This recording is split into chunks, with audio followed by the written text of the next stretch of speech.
Bienvenidos a Mercados en Perspectiva y es un gusto como siempre platicar contigo. Juan Musi, ¿cómo estás? Buen día. Retomamos la comunicación en unos momentos más con Juan Musi en Mercados en Perspectiva. Ya hemos estado hablando todos estos días acerca del paquete presupuestal 2019 que se presentó el sábado a las 5 de la tarde. Juan, te escuchamos ahora sí. Buenos días. ¿Cómo estás, mi querido Pedro? Muy buenos días. Buenos días. Adelante, te escuchamos, Juan. Oye, Pedro, pues nada, todavía comentar reacciones acerca de lo que fue la presentación del paquete económico. Te diría yo que por el lado de mercados, el efecto fue pues bastante neutral. Déjame ser muy objetivo.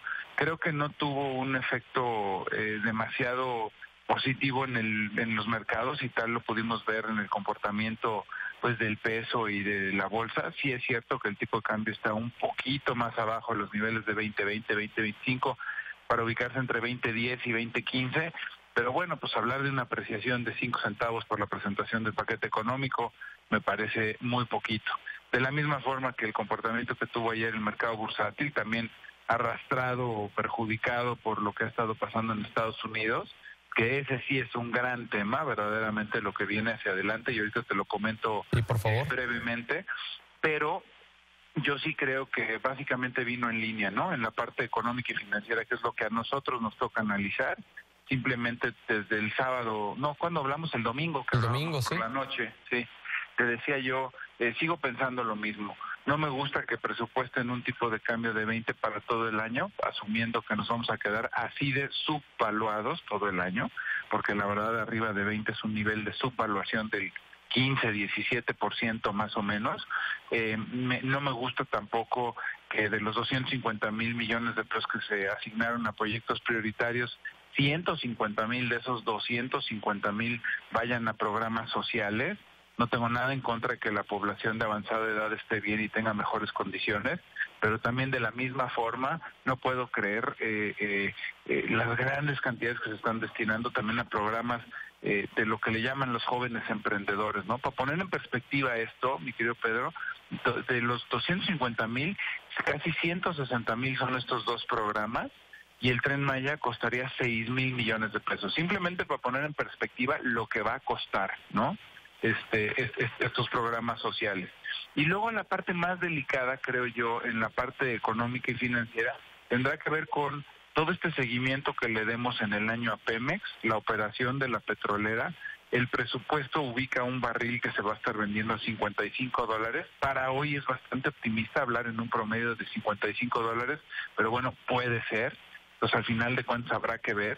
Y luego los ingresos que presupuestan 6% arriba, los ingresos recaudatorios de lo que fue el año 2018. Honestamente, y ahora sí entro en el tema de Estados Unidos, con lo que está pasando allá, pues yo dudo mucho que podamos recaudar 6% más cuando las condiciones, sobre todo en el exterior, creo que van a ser más adversas de lo que fueron en el 2018, ¿no? El punto de partida más importante para saber cuánto vas a recaudar es cuánto vas a crecer. Y si la premisa es que vamos a crecer 2%, y con ese crecimiento de 2% vamos a recaudar 6% más, pues esa parte está un poco en duda, ¿no? Y pues el gran tema, como te decía, es qué está pasando en Estados Unidos. Son temores ya hacia una recesión, y esto ya va a empezar el ciclo de desaceleración. Yo sigo pensando que no. ¿Ves los indicadores? Por ejemplo, hoy salió el índice de construcción de casas nuevas y volvió a salir arriba de lo esperado. La semana pasada salieron los índices de consumo y las solicitudes de desempleo también salieron mejor a lo esperado. Pues yo no estoy viendo la desaceleración ya, digamos que ya empezó, y creo que el mercado está sobre reaccionando y ha estado baje y baje de una forma que verdaderamente nadie calculábamos, ¿no? Creo sí que más bien todo tiene que ver con los temores de lo que pueda pasar en materia comercial, fundamentalmente entre China y Estados Unidos, pero creo que el crecimiento y las variables macroeconómicas en Estados Unidos ahí están, Pedro, y creo que no va a empezar la debacle, digamos que de ya. Por último te digo, y muy importante esta semana, miércoles Reserva Federal toma decisión de política monetaria, o sea, mañana yo creo que sí sube, a pesar de todo lo que está pasando, mañana sí sube la Reserva Federal, y yo creo que el jueves desafortunadamente el Banco de México también va a tener que subir. Juan, preguntarte varias cosas. Ayer se dio un aumento al salario mínimo, se asegura que no pegará en la inflación, ¿esto es cierto? Sí lo creo, y te voy a decir muy rápido por qué. Menos del 2% de la población económicamente activa percibe ese salario. El incremento en el 2% es tan pequeño que no creo que te detone de manera importante el consumo y por lo tanto no va a presionar a la inflación.